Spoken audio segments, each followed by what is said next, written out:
Bizarre Brain Comics. Hello, my comic book friends, and welcome to Bizarre Brain Comics. I am Gary, your host, and this is where I like to take a look at some older comics, talk a little bit about the characters and creators, and examine the stories and the art. This time is going to be part two of taking a look at the books I've got in my milk crate shelf. And this will complete that, including all those except those that I've shown before, or text. But before we get it, we show those. Show you this. Just a few days ago, my first comic book, in wide publication anyway, was published and is available on Amazon. Just type in Bizarre Brain Comics, and that will come up. It's available paperback or Kindle edition. See, it's so new, I don't even have a copy myself of the regular book. This is just one of the proofs that I got before publication, and we found a couple of mistakes and corrected those. So remember, Bizarre Brain Comics, Amazon. $7.99 or $3.99 for Kindle, and you may enjoy that. Remember, it's some black and white adventure stories and humor and gags. You'll enjoy it. Now, for those books in the from my little bookshelf, let's take a look. Start right here with The Incredibles. You go, hey Gary, you had The Incredibles last time. Yes, this is published by Tokyo Pop. That was the comic adaptation of The Incredibles movie. Well, this one, it could be called a fumetti or a photo novel, because this is composed of stills from the actual movie itself, from Disney and Pixar, and is a lot of fun. And you follow that up with Disney's Hercules, which is the same thing, stills from the movie, just augmented by dialogue balloons. No music, unfortunately. Then we get here is, and this is a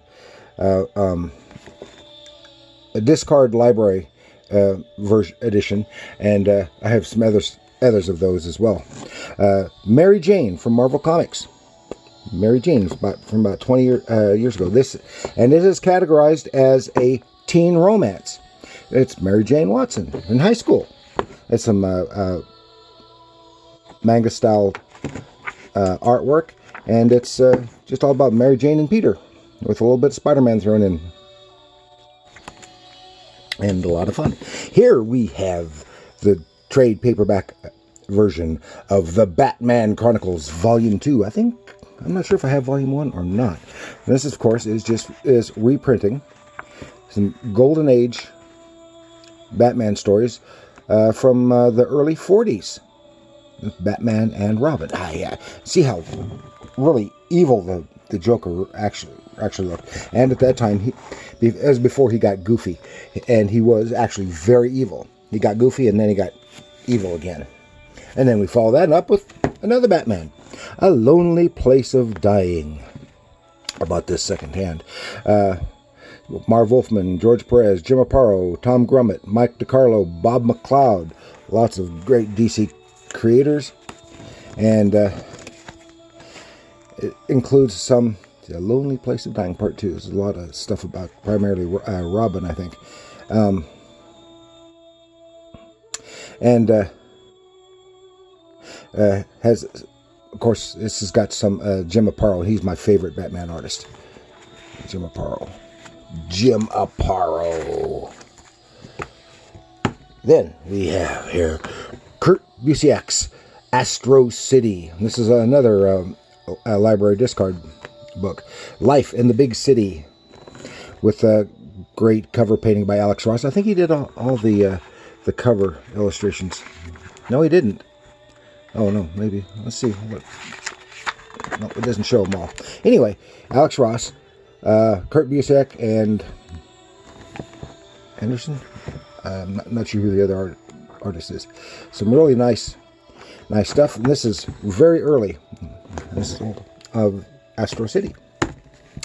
Follow that by, this is one that's probably not that familiar to you, is Crux. This is Crux, Strangers in Atlantis, with Dixon, Epting, Magyar, and Dharmata, the creators. And it is a fantasy, heroic sword and sorcery type fantasy. This was, I can't remember the name of the publisher now.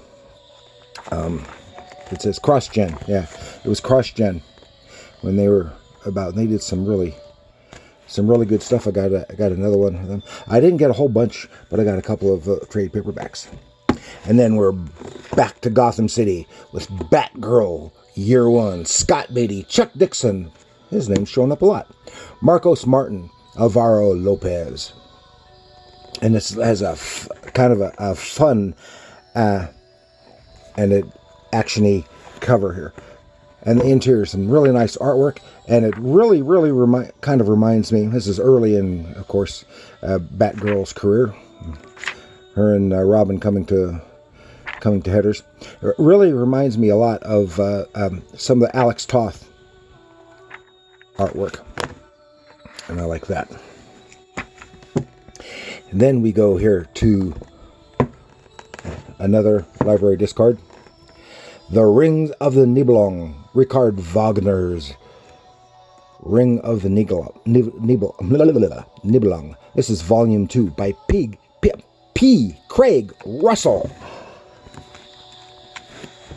Because we know he was Craig Russell is a big fan of opera, and this is a magnificent opera. I sat through one day because they had it on PBS, and I sat through hours of people dressed as fantasy Vikings screaming at me in German, and I enjoyed every minute. But I finally got tired of it. And here is his beautiful artwork. I can only describe it as lovely. His lovely design work and lovely line work, and his beautiful human figures and backgrounds and setting. Everything is just so great. Then we have The Outsiders, Wanted, another library discard book, and from DC. Did some nice artwork. This is after Batman and the Outsiders, which I preferred it with Batman and the Outsiders. Again, some nice artwork and a whole host of DC creators. And then we have Ultimate X-Men Volume 3 World Tour. I like that cover. Just kind of relaxed. And this is from of course the Ultimate Universe. They had a whole long series of these trade paperbacks. And this is when my wife was getting into the X-Men. She started reading one of these, and it's continued. So she wound up getting several volumes until she finally got had to stop getting them because she got tired because they never came to an end. It doesn't seem like any story ever came to an end. It was just, everything was continued. But it's some nice artwork. And she finally just had to say enough is enough. And then she got rid of all of her copies. And then we have Matt Wagner's Trinity, Batman, Superman, and Wonder Woman. Again, from DC Comics. 3 timeless American icons. For the first time ever, the tale of the Dark Knight and Man of Steel's first meeting with the Amazon Princess is told. Trinity. Oh, yeah. Again, some really lovely artwork. This is, it's got to be 20 some odd years old. I don't know what year this was. 2003. Some nice artwork. Oh, this is when she had the shorts. The boy shorts. That's good. And Then we're going to close it out with these two. Marvel's Essentials, the Essential Classic X-Men Volume 2. So this is very early in the X-Men career. And they were... there you go. It's all black and white. Some great reading stuff. It's a variety of artists. This was after Jack Kirby's time. Well, it looks like after Jack Kirby's time on the X-Men. There's just a lot of great reading stuff there. And then the very last and the best. Oh, DC Showcase presents The War That Time Forgot. Oh, this is great. All these, again, black and white. Reprinting stories. The War That Time Forgot. You know, the soldiers against the dinosaur stuff in World War II. All these great stories that were originally published in a Star Spangled War, and it was always just one story in like this in the whenever they did have it in an issue. And here they are, Arkham, and this is Volume 1. I don't know if they ever had any more volumes. I don't know how many of those they had, and that was just wonderful. With here we have great Joe Kubert cover on here from one of the issues of Star Spangled War, and that is what I've got for you this time out. I hope that you enjoyed taking a look at those. These are some really great books, and some of which I just kind of forget I've got because they're squirreled away.